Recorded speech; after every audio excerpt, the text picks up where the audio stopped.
Welcome to the latest episode of the Hometown Energy Podcast. We are honored to be joined today by Campbell Energy Senior Petroleum Geologist Ross Basnett. Ross, thanks for taking the time to join us today. Thanks for having me, Seth. I appreciate being here. We'd like to talk to you about several different things. First off, Ross has been doing a lot of work with IPRB. He's done probably, I'd say, dozens of school presentations for us. Ross is obviously busy with Campbell Energy, so we've got about 10, 12 questions for Ross, so I'll just let him roll and take as much time as you'd like, Ross. First of all, Ross, you're from Fairfield and been in the oil industry your whole life. Talk about your background in the oil industry and how you kind of got into it. I'm born and raised in Fairfield, and same way, born and raised in the oil and gas industry. That's how I got my start. This is an industry to where if you have a passion behind it, it gets in your blood at a very young age. And that's what it did with me. Same with some others in my family. I always knew that I wanted to be in this business, just didn't know which side of it I wanted to be in. I always enjoyed the puzzle side of it, the creative thinking for yourself, and that's what kind of led me into geology. Kind of like I said, growing up in this industry, you kind of see a lot of things with the field side and then the more the office side, and that's the direction that I took with it. And it's led me a lot of cool places. I really enjoy it, and the saying goes, if you like what you do, you don't work a day in your life, and that's pretty true. I mean, some days are work. Let's be honest, but some days are work, but it's a lot of fun. You meet a lot of cool people and, see a lot of cool things. And What particularly you think got you into geology? What made you think, man, I want to study rocks all day? I've always liked rocks, honestly. I spent a lot of time growing up. Like I said, my family was in the oil and gas industry, and we spent a lot of time in Shawnee National Forest and, the big outcrops, stuff like that. I was always intrigued by that type of stuff. Combining that with wanting to be in the oil and gas, more so oil, but wanting to be in that type of industry, the outside the box thinking and creative thinking for yourself of why is there oil here and over here but not in between them, or why are these guys drilling over here? I want to know why. Like not so much did they find anything, but I want to know what got them to pick that spot versus the spot next door. So that's what really got me into it, and it was very interesting and kind of puzzled around with it. Wanted to be involved with this and that, and it always led back to geology, and it was a lot of fun. And once I got into school, went to school at SIU Carbondale, got into that, it put all those pieces together. And talk about when you're starting off your career, getting out in the world. I understand that you started in the Permian Basin, so that's pretty interesting. And folks may not be aware of that. Right, yeah, I did. I graduated in December of 2010 with my bachelor's degree in geology, and at that point in time, there weren't a whole lot of local companies looking for an inexperienced geologist in Illinois. I hopped up on a one-way ticket, bought a one-way plane ticket to Midland, Texas, and started knocking on doors just to get some experience. Because at that point in time, I knew some things, not a lot on the geology side, more so on the roustabout field work. But every ounce of experience I had came from a company that was associated with my last name. So I didn't want that to be somebody's thinking that I didn't have any kind of experience. I wanted to go out and make my own name and write my own book. And so that's what I did. I went out there, started knocking on doors, and didn't book a ticket home until I had a job. So came back and then packed up some things, whatever I could get in my truck, went out, and the Permian in 2011 was booming. They got more permits out there in a week than we would get in 3 years. I was a mud logger for Weatherford, and that's where I got my start, was out there living in a extended stay hotel room, mostly on the rig, long hours, 24 on, 24 off, minimum of 84 hours a week, with a 2 to 3 hour drive in between each job. So it was a lot of work. It was a lot of fun, but you learn a lot really fast. And that's what got me my jump start to be able to come back home. So would you recommend someone taking that path? Absolutely. Actually, a lot of people did. There were a couple of us that did that from SIU, and then when Weatherford was still offering their mud logging program at the time, they would take SIU as kind of almost like a job interview, because there was an avenue there to get started. It's a lot of work if you're willing to put in that time and that effort. I mean, there's there's a job to be had and money to be made, so you can do it. Maybe you're not making as much an hour when you average it out than you'd like, but I think when we do these school presentations, and we do a lot of careers presentations, Ross will, explain to the students that you had to make a down payment on your future when you're young, and I think that's a great message to have, and it sounds like that's what you did starting out. Right. And yes, I'll be honest, I went out there for $10.15 an hour, and I didn't go out there for $10.15 an hour. You're absolutely crazy to do that now. It just, I went out there for the experience to be able to get the job that I wanted next, and then to get the job that was next to eventually lead to where I'm at now. All right, now you talk about how you ended up at Campbell Energy. After I left Texas, I want to give a shout out, if I can, to Brad Richards and the late Bob Kinney. Both of those guys, when I was out in Midland, I was in contact with those guys, and they were helping me select companies and see who was hiring, or let me know, hey, I heard there might be an opening here or there. Both of those guys were really involved with me getting back. And then at that, it just so happened that Howard Nevins, he's passed away since now, great guy, owned Trey Exploration out in Newburgh, Indiana. He was looking for a geologist, and it just so happened the stars aligned for that. And I worked over there for him for about 3.5 years. Loved working for Howard. Like I said, great guy, great company. I can't say enough good things about that guy. But I was really wanting to get after it. I was still young, still in my mid-20s, and really wanting to grab the world by the horns, wrap it around, put it in my pocket type thing. And we just weren't very active. And I've heard of Campbell. They just kind of came out of nowhere at that time. This would have been about the summer of 2014. And they've been around for a couple of years, really hot and heavy, and drilling a lot of wells, but nobody really knew a lot about them. And then I started asking questions about who it was, and just so happened to find a job opening for a geologist in the scout check report. So I applied for it and sent it all in, and yeah, the rest is kind of history. Before we move on, I just want to point out that I think that Ross dropped in a Matt Foley reference in there. I did, yeah, The motivational speaker? I did. Now, you kids are probably saying to yourselves, hey, I'm going to go out and I'm going to get the world by the tail and wrap it around and pull it down and put it in my pocket. Flawlessly, too. And I know this because my youngest daughter can repeat his entire In a van down by the sketch river. verbatim. Well, la-de frickin' da!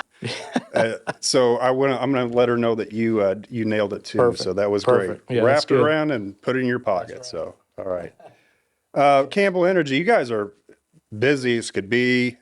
So thanks for taking the time out today. Always drilling wells over there in the Wabash Valley. So just if you could just to kind of lift the curtain for folks who may not be aware of your day to day, just talk about a typical day. How much time do we have? So Yeah, I know it could be, it's probably not the same thing every day, Right.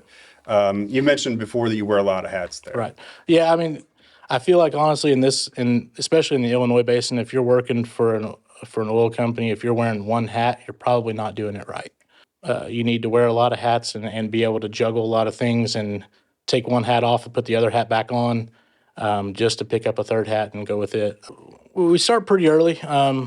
We start 6:37, just kind of get a game plan, coffee, and all that stuff, and get the kind of ups and downs, the problems that occurred.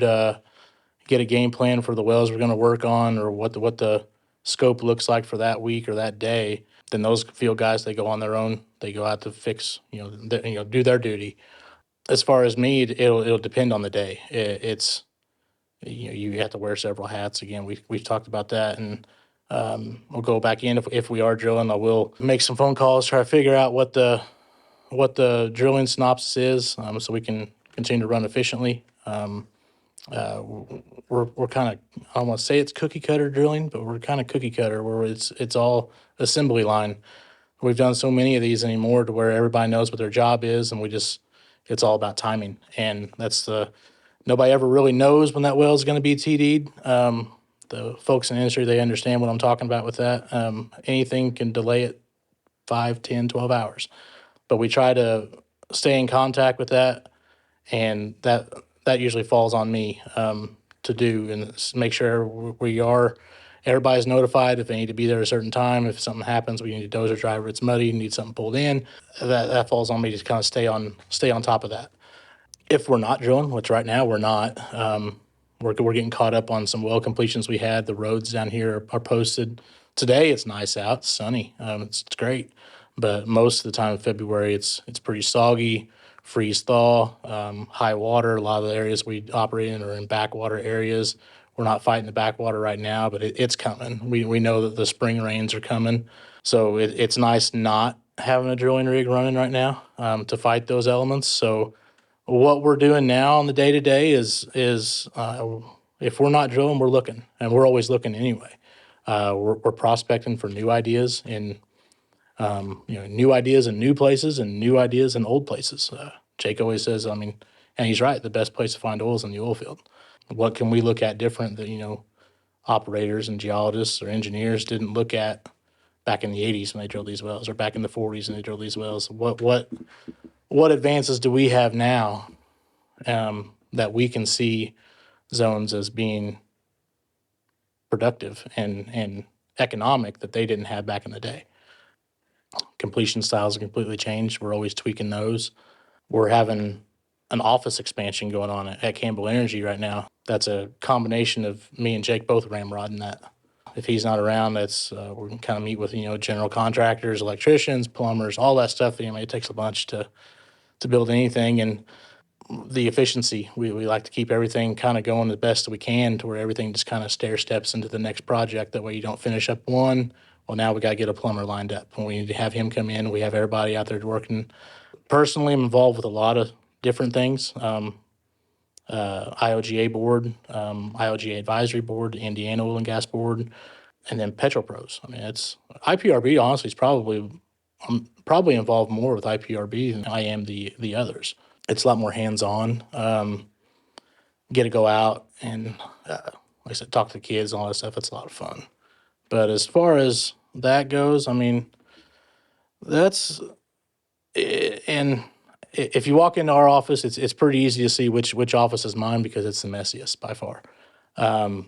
You wear a lot of hats, like we talked about, and in doing so, you work a lot of projects at once. Part of that is me just being a really bad housekeeper, and stuff continues to pile up. But it looks like chaos, but it is organized chaos to me, as long as nobody touches it. I know what's in there. Might take me a minute, but I'll find it. You may have a logs and a well file that you're looking at for an old well that the guys are working on stuff behind pipe, or they're pulling it for a different reason of failure, that you have to have that out, and they're going to be calling. You don't know when they're calling, but they're going to be calling. To stuff that you just drilled, you're working through completion reports, or you're looking for a prospect. All that stuff kind of goes hand in hand every single day. And you work on it 10 minutes here to an hour here, let it sit for a couple of days and go back to it. It's kind of the life that we live. It's organized chaos is probably the oil industry in general. We try to control what we can, and operate the way we can operate the best we can. Well, one thing we can't affect is the price. We don't have any control over what the price of oil is going to be, and we got to roll with the punches just like everybody else. And I'm going to look into the camera in this one. Oil producers have no control over the price of oil or the price of gas at the pump. None at all. I don't know why that's... We pay the same price. We pay the same price everybody else pays. Price takers, not price makers. That's right. Yeah, it's really an incredible story. Basically, looking back as recently as 2007 or so, Campbell Energy didn't exist, at least not in its anywhere near the form it is now. And now you guys employ 100 plus people in a very, white county, a very small population-wise county, and it's just an incredible success story, really. Yeah, Jake and John Campbell. I mean, they're incredible people, and I know that you know them. But if there's people out there that don't know them, I encourage them to get to know them, because they are the definition of the we'll get this shirt off our back type people. They're very down to earth, and like I say, when I interviewed with Jake, I walked into his office, and the office it's nothing to brag about. It's a great office, and I walked in expecting a lot different than what was there, and it made me even feel more at home whenever I walk in and Jake walks out. He's the only one there at that point. He walks out in tennis shoes, t-shirt, and just made me feel at home. It was. I think having that dynamic. We're very basic, very simple type people, and having that dynamic and be able to sit down, and have a conversation, and work out some problems or work out projects together. It's what's really helped out on a lot of things, and it's comfortable. Yeah. And we've talked about when we do our school presentations, we talk about Campbell Energy and that they employ 100 plus folks, but really in the Illinois basin, most of the operators are family companies, literally a family, or even just one person, and that's really the case for you. You and your brother recently started a production company. Talk a bit about that. Yeah, we were born and raised into this area. My younger brother is a lot more. He's my business partner, and we saw an opportunity to be able to buy some of the legacy production that my family had, that my grandpa had, and just kind of keep the tradition going. It's not Campbell Energy by any means. It's just we're small mom and pop, but he's very good on the field side. He can drive anything, operate anything, and I'm more on the office side, keeping everything with the state regulations, all that stuff going, billing, but we make it work, and we're having a lot of fun doing it. And like I say, it's keeping something going that would have been another life to these old wells, and keeps the stories going in our family too. Because like I said, that's something that Grandpa worked on for a while, and we're we're happy to keep it going. Yeah, and I think a lot of folks can say the same thing. It's really a family type of atmosphere, Yeah, most of them are, and generational thing. that's what's great about a lot of things. Once you start getting down into the weeds and start knowing these people, I mean, everybody's alike. It seems like, and they're just down to earth, people, and that's what's a lot of fun to see, especially in this area.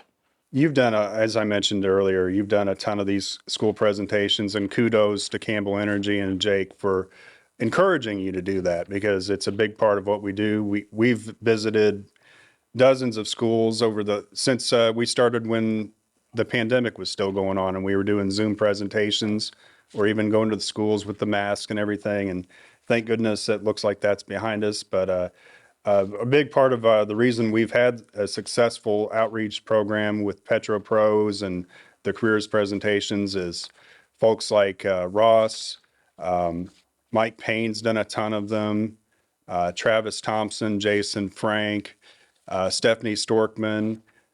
We've had a lot of folks step up to help out with these presentations. What do you like about going out and talking to these students? Most of them are Southern Illinois students, but we've made it up north to Central Illinois and Northern Illinois as well. So, what have you taken away from this program that we've started? There's been a lot, honestly, and some good, some bad. And I want to say it's bad. None of it's bad, but there is a story that needs to be told out there about the oil industry, and if we leave it up for somebody else to tell our story, they're not going to tell the story the way it needs to be told. Well, I say that because we are talking to students about why we need oil, why oil careers are just as important as anything else. Whenever the narrative now, if you were to look at the global scheme of it, or especially in the United States scheme of it, is we need to push away from it. It's the past. It's still in the past. It's going to be the past. It's been the past for the last 50 years, and it's dying. But that's the farthest thing from reality. And we as an industry just need to do better about telling that side of the story, and about why we need oil, why these jobs are going to be there, why they're in high demand. I mean, I'm 37 years old. I'm still considered a young geologist in this basin. There's not a lot of people coming after me. There's a few here and there, but there's not a lot that are coming after me. But just as much as there's an age gap there's just as big of an age gap, if not bigger, than the generation that came before me. To where in just a few years I'll be a young geologist, but still an old geologist, because there's not going to be the people aren't going to be there. The oil's still going to be there. There's a lot of oil left out there. We have to be more creative on finding it, using different resources to get it out of the ground. There's a lot of oil still to be produced, and not just here. I mean, it's in other basins.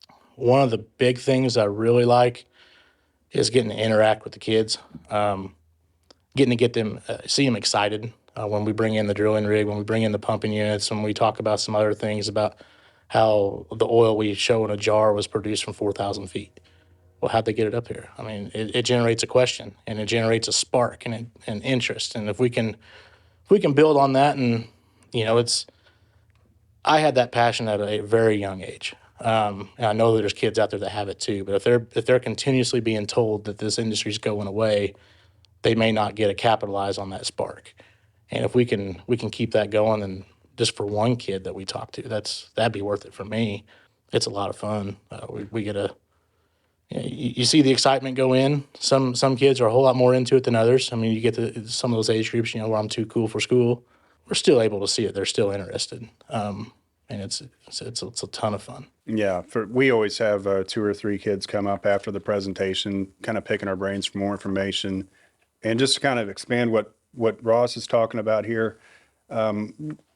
We basically lay out the facts, showing that the Department of Energy and just about any other expert that knows anything about energy shows that we're going to need a lot of all forms of energy, including oil and gas, even more oil and gas than we're using now, 20, 30, 40 years out than we're using now. So it's really common sense at that point. If we're going to need this and there's fewer people working in the industry, that's going to be a problem. So on the bright side, that means there's opportunity for these students, which is something that we're trying to get the word out about. So, we realize what a big state this is, but you got to start somewhere, and so I think that's what our goal is for this program that we're both working on a lot. So, To kind of reiterate what you just said, like you hit it on the head with, we talk about the facts. We don't talk about opinions. That's what's good about it. We talk about the PetroPros program. It's all factual based. You can't argue with facts. You can't. If we start presenting opinions, and sure, that's one thing. I think the only time that we ever give an opinion on anything is if somebody asks, "What's your favorite thing about your job?" That's my opinion, if it's a favorite. But we talk about the global demand, the country's demand for oil, and it's all factual based. And these are just real data that you could go look up just as easy as I can, and we present that to them. And that's just as important for the teachers as it is for the students, to be able to teach that message that's out there. At least then they have those facts, and we've done our job at that point to be able to pass that along. being factually complete, both sides, all the facts on both sides of the issue. As Scott Tinker talked about at our summer program, that needs to become the normal way of doing things. It's not always that way, but that's the goal, is to present all the facts, and then people can critically analyze the facts and come to their own conclusions. So that's what we're trying to do. Before I forget, I wanted to mention one thing. It was in the Ioga newsletter recently that a lot of people talk about flaring, and it's my understanding there's not a whole lot of flaring in Illinois compared to places like North Dakota and Texas. Not a real gassy basin, but there is some flaring definitely in southeastern Illinois. One interesting thing Campbell's done, I'm reading about, is they've had a site where they've taken this gas an associated gas from an oil production site that would otherwise be flared, and it's being used to fuel Bitcoin mining, which I'm not going to sit here. I'm going to look in the camera and say, I don't know. I don't understand that. I'm not quite smart enough to understand what that is, but I know it's energy intensive. So it takes a lot of energy. It's got to come from usually the grid, but out in the boonies, that's not an option, but that gas is there. So it's being used to power this giant computer, essentially, and do the Bitcoin mining, whatever that is. It's a good use for gas that would otherwise be burnt with a flare. So tell me what you know about that, if you could. Honestly, I don't know a lot about it, but what I do know is, Jake's very creative. If you spend any time talking with Jake, he's always looking for another way to stretch a dollar too. He's just as frugal with the dollar as he is worth spending it. But if he can spend a dollar to make a dollar, he's gonna do it. And it's a product. The gas is a product we're already producing, and if there's a technology out there to be able to capitalize on it for another use, then that's a win-win, because we're already doing it anyway.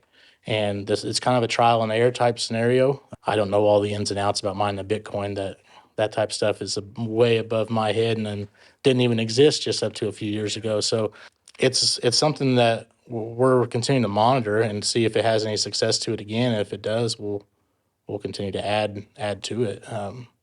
That's really about the gist of what I know about it. As like I said, it's not really my realm, but it's out there, and if we can be a pioneer for that for other companies to be able to capitalize on that, then it's just something to be able to help with. Definitely would be a win-win if that sort of thing Right. could take off. So that's something we'll monitor, and we can talk about that in future episodes. Hopefully, talk about more of these type of sites cropping up throughout the basin. So, on a personal level, you just got married, started a family. So, Hey, my wife Brooke, gorgeous girl, comes with a bonus. And my bonus son Lincoln, he's 8 years old, and you don't know this, but we just announced it the other day. We're actually expecting one of our own. congratulations. So thank you. We're due in August, and we're just living life and trying to live life and not let life live you. So we're just enjoying it and having a lot of fun. It's very exciting. So, and I'm going to call some audibles and put you on the spot. Didn't tell them at all about these questions.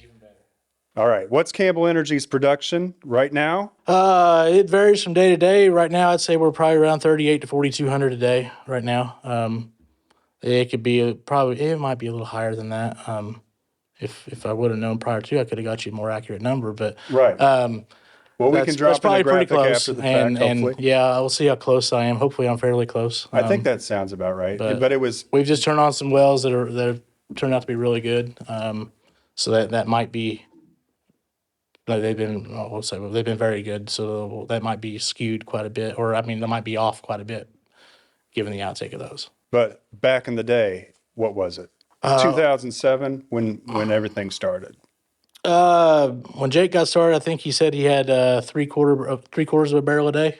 So pretty good increase. Yeah, I mean, we used to have decent. and our peak, I don't remember what year it was, 2017, maybe 18. It was over 5,000 barrels a day. And the percent growth in that, I mean, the scalable growth is just insane. It doesn't happen around here. That's why it's the Illinois Basin. We talked about it earlier. It's a bunch of good mom and pop style operations, and there's some big mom and pops. Don't get me wrong, not everybody's just mom and pop, but just down home people, and having a scale that's still private. It doesn't happen around here. I mean, Jake, since Campbell's been around, I don't know the exact number, but I know we drilled over 600 wells since 2000, and 2011 is really when he got started. 2010, 2011 is really when the start happened. And I used to know, I just did a presentation on it about how many barrels we have produced since, but I think it was about 14 or 15 million that we've produced since conception. Yeah, So it's heck of boggling, really. incredible story, really. And I mean, there's no hyperbole to that at all. It really is. So The barrels don't lie. I mean, there's a lot of good people that work in there, and we fight day in, day out, the same elements everybody else does, just on a bigger scale. And it's run pretty lean, but we have a lot of fun doing it. okay, one more audible. You're 37 years old, 37. and I'm 47. Do you think you're better than me? Well, I definitely look older than you do, so I doubt that. that's probably just. Well, I if don't we know. want to have a real podcast, we got to get in a fight now, Ross. I So, guess, yeah. Let's hit it. I mean, I understand that you're a lot younger than me, and I don't like it. So, for what it's worth, I don't like that at all. Well, you're a lot skinnier than I am, so. Well, apparently I'm gaining weight. Well, If the scales are to be believed. that's supposed to be a good thing, though. I mean, means you're getting fed good at home, right? Well, I think that I'm eating pretty well. That's So good. I'm feeling pretty good about my calorie intake. We're going to move on to our first regular feature segment. This one's going to be called Hometown Energy, the Hometown Energy in the News Rant. I will be the ranter. And this is the first time we've done this, so hang in with us, folks. This may be a little shaky to start off. Electric vehicles have been in the headlines a lot over the past few months. And the news hasn't been great for those who are advocating for EV mandates. Just to be clear, if you want to drive an electric vehicle, I think that's great. But the mandates are a little heavy-handed. You see them popping up everywhere. A lot of these, we rounded up these recent headlines because, long story short, as we highlighted in a recent blog post, I think the demise of the internal combustion engine has been greatly exaggerated. So let's just go through these headlines here. CBS News, pretty mainstream media outlet, reports that in November, Consumer Reports issued a report that found that electric vehicles have 80% more problems than gasoline-powered cars. Again, that was from CBS News. Another headline, Axios. They recently reported that low temps are creating range issues for EV drivers. That was in Washington, D.C. Similar issues in Chicago, as a Fox News affiliate reported in Chicago in January. All sorts of issues with the extreme low temperatures and the batteries basically losing their range or dying. Business Insider reported in November that car dealers are having trouble moving EVs off their lots. Cranes reported recently about how work at a Michigan EV battery plant has been halted. And Ross, I think that you may want to weigh in on the whole electric truck issues that could potentially be there. You know, one that comes to mind is that just the range issues. If you're hauling a heavy load of anything, your battery's not going to last as long as you probably need it to. And talk about maybe on, a site, if you've got an electric truck on a drill site or somewhere, the issues that could pop up there. I mean, some of this stuff. I mean, are you surprised? Okay, are you surprised?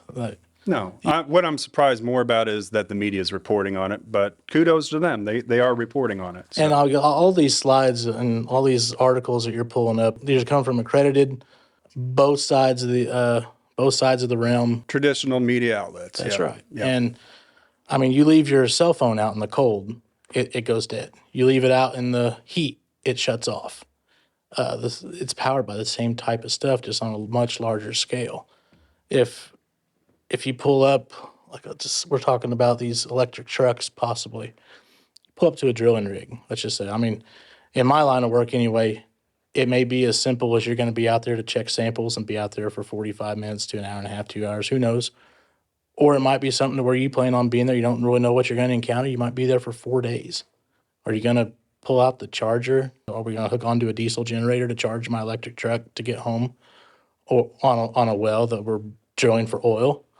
Or am I going to have to roll the dice, keep a charger, or keep a generator in the back of the truck to be able to do that? I mean, it doesn't.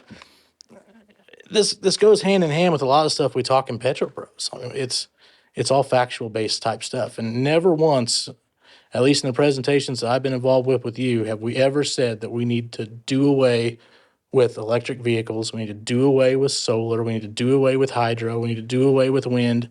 But we always talk about how we need a combination of all of those sources to work together.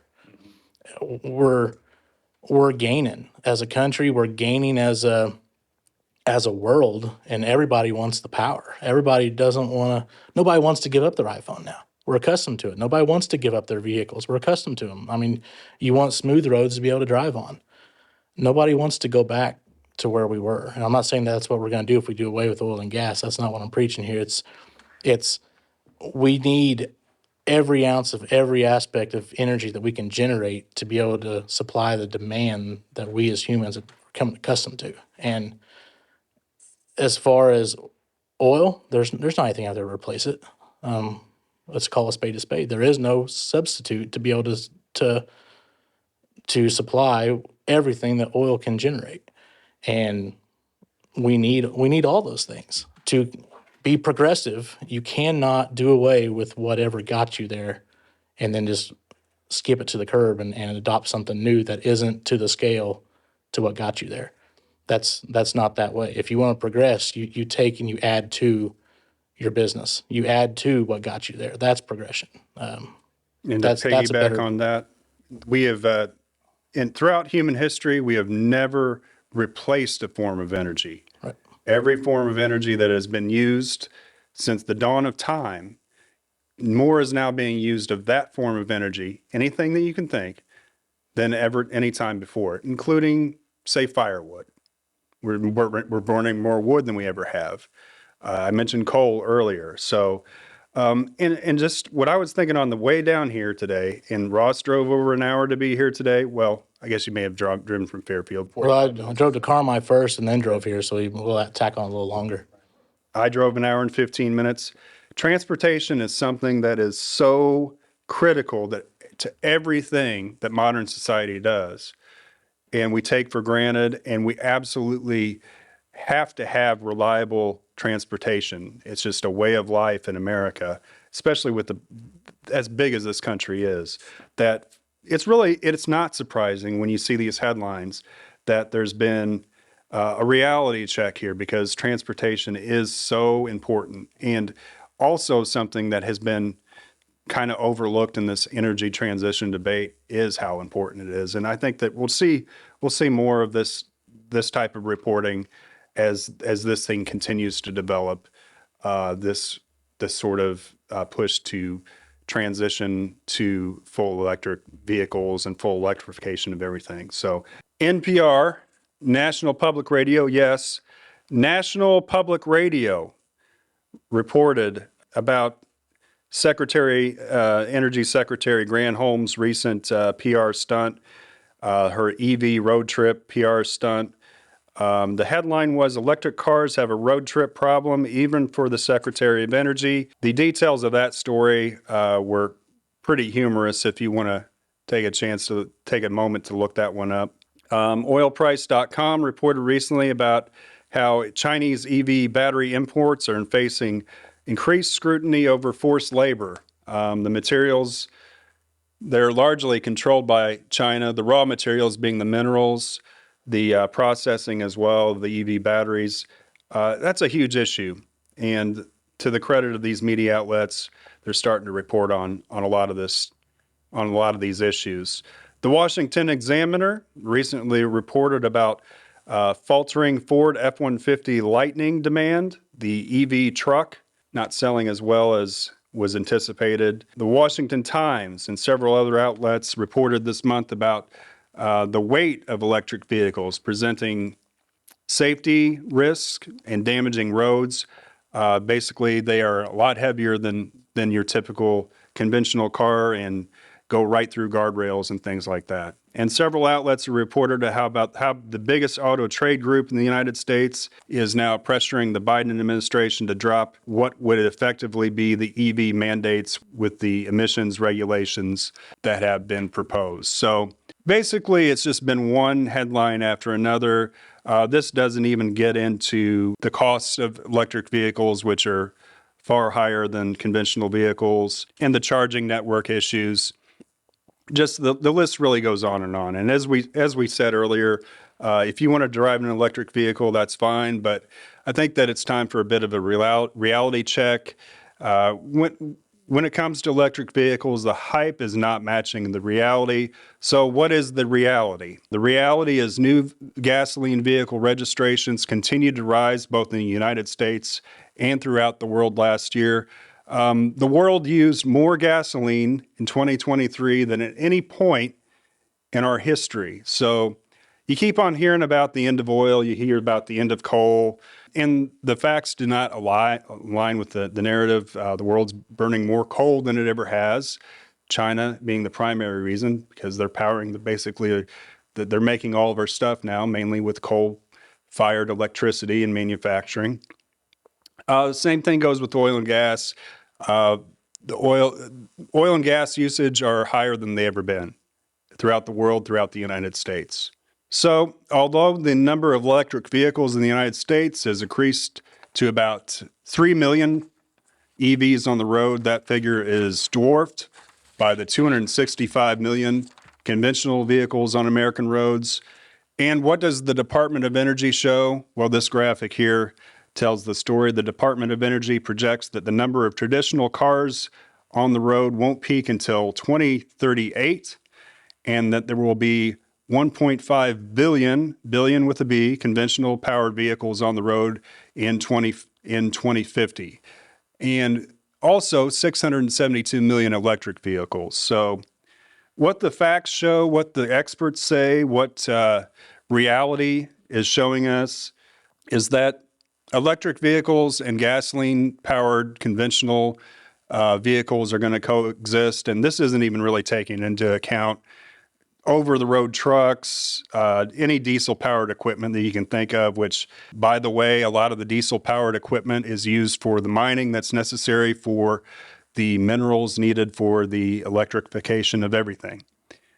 This is something that a lot of folks aren't talking about. It's very real, and we need to have honest conversations about it. So that's what we're doing here today. I think we had a pretty good first Hometown Energy in the news rant, so thank you. Perfect. Yeah, it's been great. All right. Again, we want to thank Ross Basnett for taking the time out. We will do this again next month. Our guest is to be announced, but it would be great if Ross could get Jay Campbell lined up. We'll see how that works. No pressure at all. I will do my best. I think Okay. that we can get him wrapped up to do something, hopefully. Fingers crossed. But he'd be a great one to have. He's got a lot of insight, a lot of different topics. So Okay. we'll see what we can do. See if we can get worked up on.